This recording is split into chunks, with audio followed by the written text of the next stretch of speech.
22번째 세미나입니다. 11월 첫째 주일이네요. 그래서 여기 화면이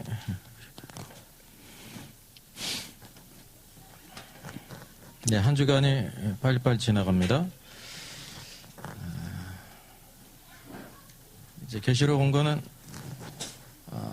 지금 이제 줄이고 해서 이제 마지막으로 이제 교정 한 번 더 하고, 교정 한 번 아니지, 한 이번 주에 이제 마지막 교정을 해서 이렇게 넘기는 과정 가운데 있습니다. 여러분 많이 기도해 주셔서 계시록 주의 강해집이 세계교회 목회자들과 성도들 안에 영광의 비전이 돼서 하나님 말씀 가운데 승리하는 그런 역사가 있을 줄 믿습니다. 자, 오늘은 마태복음 13장에 나오는 그 천국 비유가 있습니다. 아주 중요한 비유죠. 근데 이제 첫째는 마태복음에 산상수훈이 있어요. 산상수훈 5장, 6장, 7장. 그래서 산 위에서 가르치신 산상수훈이 있습니다. 산상수훈의 중요성은 무엇이냐면 주님께서 첫 번째 외치신 메시지가 하늘의 왕국이 가까웠다는 거예요. 그래서 회개하라는 거예요. 세례요한도 하늘의 왕국이 가까웠기 때문에 회개하라고 외친 것입니다. 그러니까 하늘의 왕국이 있다고 하면, 킹덤이 있으면 무엇이 있어야 됩니까? 반드시 왕국의 법이 있어야 돼요. 그래서 이게 산상수훈은 산 위에서 가르쳤기 때문에 산상수훈이에요. 맞아요. 아주 중요한 말씀이에요. 내용적으로 이것이 바로 뭐냐면, 누가 바로 천국 백성이 될 것인가, 누가 왕국 백성이 될 것인가라고 하는 천국의 헌장이에요. 모든 나라들마다 헌법이 있지 않습니까? 오늘 이게 뭐냐면 마태복음에 나오는 이 모든 말씀들은 천국의 헌법이라는 것을 우리가 알아야 됩니다. 그래서 마태복음 13장의 천국 비유와 이제 어떤 차이가 있는가라는 것이 중요하죠. 그래서 오늘 시간 먼저 양자의 차이를 잠깐 우리 이제 서론 부분으로 짚고 넘어가겠습니다. 마태복음 13장의 시작이 이렇게 말씀하죠. 그날 예수께서 집에서 나가사 바닷가에 앉으심에 큰 무리가 그들에게 왔어요. 예수님께서 배에 올라가 많은 무리들에게 가르치셨습니다. 이게 이제 마태복음 13장의 말씀의 배경입니다. 마태복음 5장으로부터 7장에 있는 산상수훈, 천국의 헌장은 어떠냐면요. 우리가 알다시피 마태복음 13장과 대조를 이뤄요. 그래서 우리가 이 대조를 통해서 산상수훈의 말씀의 의미의 독특성을 알게 되고, 마태복음 13장에 나오는 천국 비유, 왕국 비유에 대한 독특성을 우리가 더 확연히 알게 되는 것입니다. 산상수훈은 이렇게 시작해요. 예수께서 무리를 보시고 산에 올라가 앉으시니 제자들이 나온지라 입을 열어 가르쳐 가라사대 그랬습니다. 그래서 마태복음 5장으로부터 7장은 가르치신 곳이 어디냐면 산 위예요. 산 위라는 것을 생각할 때 구약으로 넘어가면은 어디로 가게 되겠습니까? 이렇게 데칼코마니처럼 딱 이렇게 겹쳐지는 데가 있죠. 구약으로 가면 하나님께서 그 백성을 불러내신 다음에 애굽에서 나오게 하신 다음에 시내산에서 말씀을 주시지 않습니까? 십계명을 주시고, 하나님의 백성에는 반드시 뭐가 있냐면 하나님의 법이 있어요. 하나님의 법이 있는 것이 축복이에요. 근데 예수 그리스도는 바로 뭐냐면 옛사람에게 말한 바 너희 살인하지 말라 간음하지 말라라 말을 들었으나 나는 너희에게 이르노니 그랬어요. 에고에임이 나는 너희에게 이른다. 이게 바로 뭐냐면 이 시내산에서 말씀하신 그 모든 것을 또다시 말씀하셨어요. 어떻게 말씀하셨어요? 똑같은 수준으로 말씀하신 것이 아니라, 또 이게 수준을 낮춰서 말씀하신 것이 아니라 그 수준을 한없이 높이셨다는 거죠. 그래서 율법을 완전케 하신 분이세요. 주님은 또다시 말씀하시는 분이죠. 쉽게 얘기하면 구약에는 실제적으로 칼을 가지고 이렇게 사람을 죽여야 살인죄였어요. 근데 나는 너에게 말하노니 형제에 대해서 라가라는 자는 동일하게 살인죄라고 말하고 있는 거예요.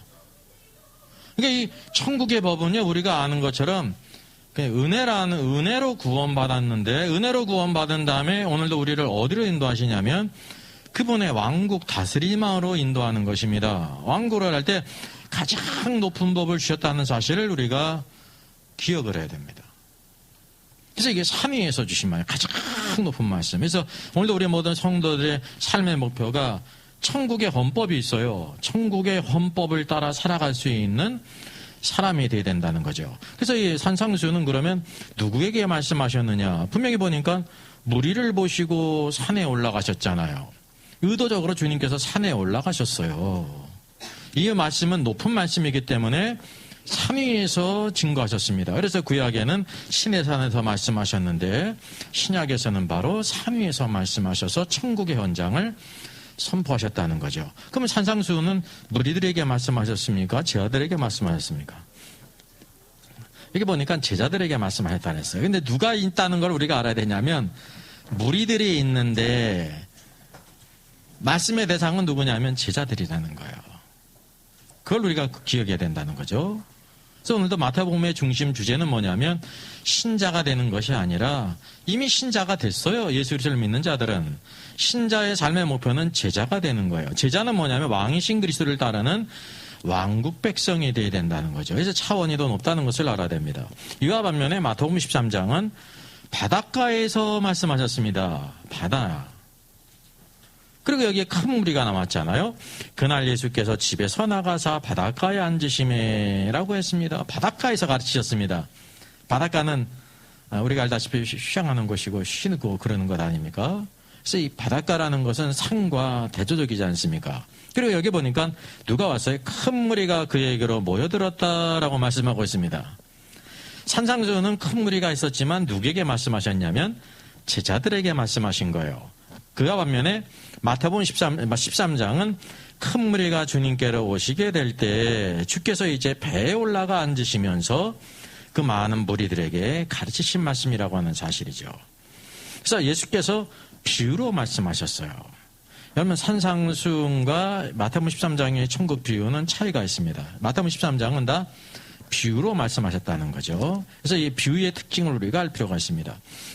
성경을 보게 되면 마태복음의 산상수훈 13장의 천국 비유가 왜 이렇게 말씀하셨는지 우리가 이제 씨 뿌리는 비유부터 얘가 마지막 비유까지 쭉 보게 되면서 전체적인 그런 그림을 보게 되는 것입니다. 여기에는 많은 것들을 포함하고 있다는 사실이죠. 그래서 마태복음 13장은 대상이 누구냐면 큰 무리라는 거예요. 자, 제자들의 의문이 있었습니다. 왜 이렇게 비유로 말씀하시는가?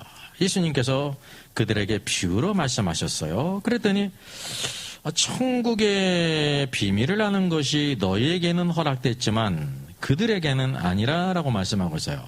그러니까 예수님의 말씀을 듣는 사람 간이 큰 무리였는데 너희는 제 아들이죠. 제자들에게는 이 비유의 말씀을 깨닫는 것이 허락이 됐지만 저희에게는 제자가 아닌 사람에게는 허락되지 않았기 때문에 비유로 말씀하셨다는 거죠. 그리고 무릇 있는 자는 받아 넉넉하게 되고 없는 자는 그 있는 것도 빼앗기리라라고 말씀하고 있습니다. 이 말씀이 어디에서 말씀하셨을까요?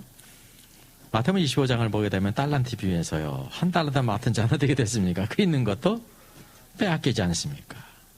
이거는 동일하다는 사실이죠. 그래서 이게 말씀의 대상이 어떻다는 것을 알게 되냐면 큰 무리가 왔어요. 큰 무리는 그들이죠. 큰 무리 해변에 있는데 큰 무리가 있었어요. 그 비유로 하신 말씀이 뭐냐면 너희에게는 이 말씀을 깨닫는 것이 허락됐다라고 말씀하고 있어요. 이게 주님께서 관점이 어디에 있냐면 제자들에게 있다는 것을 우리가 알게 되죠.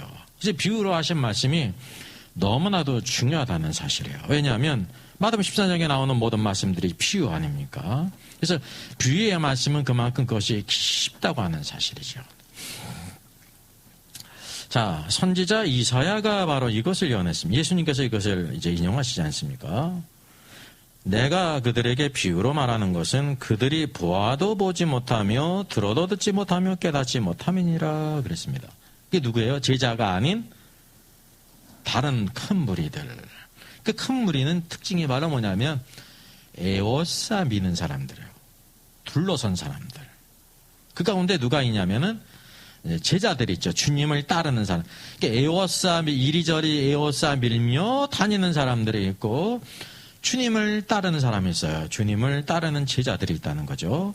그래서 이사야 예언이 그들에게 이루어졌다 그랬습니다. 너희가 듣기는 들어도 깨닫지 못할 것이며 보기는 보아도 알지 못하리라. 이 백성의 마음이 완악해져서 그 귀는 듣기에 둔하고 눈은 감았다. 눈으로 보고 귀로 듣고 마음으로 깨달아 돌이켜내게 고침을 받을까 두려워함이라 그랬습니다. 그러나 너희는 제자들에게는 눈은 봄으로 복이 있고 귀는 들음으로 복이 있다 말씀하셨습니다. 그래서 비유의 말씀은 모든 사람에게 하신 말씀이 아니라는 것을 알아요. 그러니까 물리적으로 모든 큰 무리들이 다 비유의 말씀을 들었잖아요. 근데 들어도 뭐예요?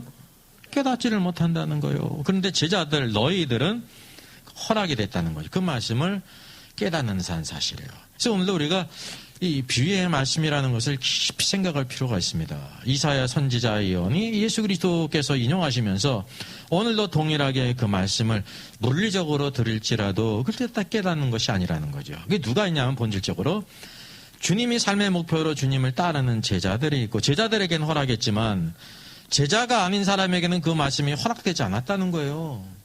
심지어 그것을 보아도 보지 못하고 들어도 듣지 못하는 그런 것이 있다는 거죠. 그래서 이 비유의 말씀이 얼마나 놀라우냐면 많은 선지자 의인이 너희가 보는 것들을 보고 좋아해도 보지 못했다는 거예요. 구약의 많은 의인들과 선지자들이 지금 너희가 보는 것을 보고 좋아해도 보지 못했다는 거예요. 너희가 듣는 것을 듣고자 해도 듣지 못했다라고 말씀하고 있습니다. 오늘도 그래서 이 주께서 하신 이 비유의 말씀을 오늘도 누구에게 해주시냐면 너희에게, 그들이 아니라 너희라는 사실이에요. 그래서 우리가 자연히 무엇을 알게 되냐면 이제 그들이 있잖아요. 큰 무리는 어떤 사람이냐면 그냥 쫓아다니는 사람이에요. 뭐라고 말할 수 있냐면 신자예요. 예수님을 믿는 사람이에요. 예수님을 믿는 사람이에요. 그리고 여기 제자들은 바로 뭐냐면 믿을 뿐만 아니라 주님을 따르는 사람이에요. 그의 모든 삶의 목표가 예수 그리스도인 사람이 있다는 거죠.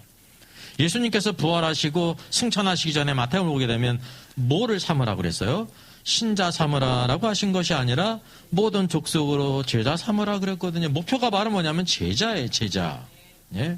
제자는 다른 말로 뭐냐면 예수님이 왕이신데 왕을 따르는 왕국 백성이 되라는 것입니다. 그래서 모든 것을 다 가르쳐 지키게 하라 그랬어요. 모든 것을 다 가르쳐 지키는 사람이 왕국 백성이에요. 그래서 오늘도 우리들 그 신앙의 그 관점을 예수 그리스도를 우리가 믿는 사람이냐, 믿는 사람으로 끝나는 게 아니라 믿은 이후에 주님을 따르는 사람, 제자가 되어야 된다는 거예요. 제자들의 축복은 바로 뭐냐면 이 모든 것들을 비유로 말씀하셨는데 제자들에게는 그것이 허락됐지만은 제자가 아닌 사람에게는 허락이 되지 않았다는 사실이에요.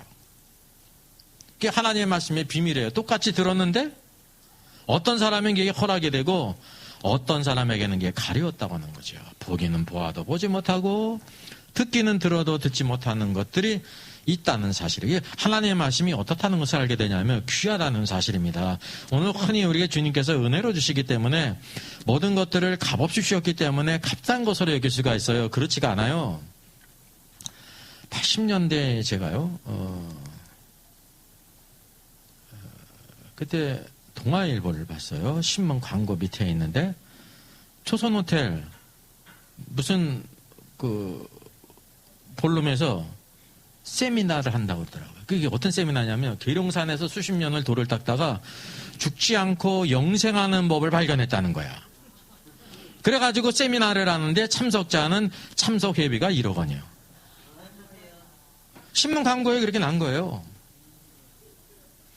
아, 웬일이긴 죽지 않고 영원히 사는데 1억 원이 대수요? 그게 참석한 사람이 있을까요? 없을까요? 아, 있어요. 없는 사람도 있겠지만은 있는 사람이 있어요. 까짓거 속는 셈 치고. 왜냐하면 계룡산에서 수십 년 돌을 닦다가 죽지 않고 사는 법을 발견했다고 하는데 1억 원이 그거 아깝지 않은 사람이 있어요. 혹시 그거를 쏘가도 그럴 만한 가치가 있다고 생각한 사람이 있다니까요. 제가 가보진 않았습니다. 가보지 않았습니다. 우리가 얻은 이 구원과 영생은 어떻게 얻었어요? 우리가 값없이 그랬잖아요. 우리가 생각할 때 값없이지 하나님께서 어떻게 어떤 값을 치르셨어요? 독상제 예수 그리스도께서 이 땅에 육신을 입고 오실 분 인생의 길을 걸어가시고 십자가에 죽으셨다니까요. 엘레리라바 사막다니 어찌하여 하나님 나를 버리시나이까. 하나님께 버림을 당했어요. 예수 그리스도. 왜? 우리의 죄를 대신 지셨기 때문에. 여러분 겟세마네 동산에서 주님이 고민하게 죽게 됐다고 그러지 않습니까? 그게 바로 십자가의 죽음이 어떠하다는 것을 단적으로 보여주는 거예요. 그러나 어떻게 했어요? 내 뜻대로 마옵시고 아버지의 원대로 되기를 원하나이다. 그래서 이 겟세마네 동산을 지나가셨기 때문에 예수님도 혼을 가지신 분이기 때문에 그 고통과 절망과 모든 저주와 그 모든 것을 다 아시지 않습니까? 그러니까 할 수만 있거든 이 잔이 지나가기를 원하셨던 겁니다. 그러나 내 뜻대로 마옵시고 아버지의 원대로 되기를 원하나이다. 그래서 바로 십자가로 가신 거예요. 겟세마네 동산을 통과하지 않은 사람은 십자가로 갈 수가 없어요. 겟세마네 동산은 어떤 곳이냐면 겟세마네 이름이 뜻이 바로 뭐예요? 기름 짜는 곳이에요. 왜냐하면 거기에 감람나무, 올리브나무가 많이 있으니까 차이는 뭐가 있어요? 감람나무 열매를 이제 걷어다가 그거를 기름을 짜지 않습니까? 그게 방앗간이 있는 거예요. 기름을 짜는 곳이 있어요. 기름을 짜기 위해서는 반드시 어떻게 돼야 되는 거예요?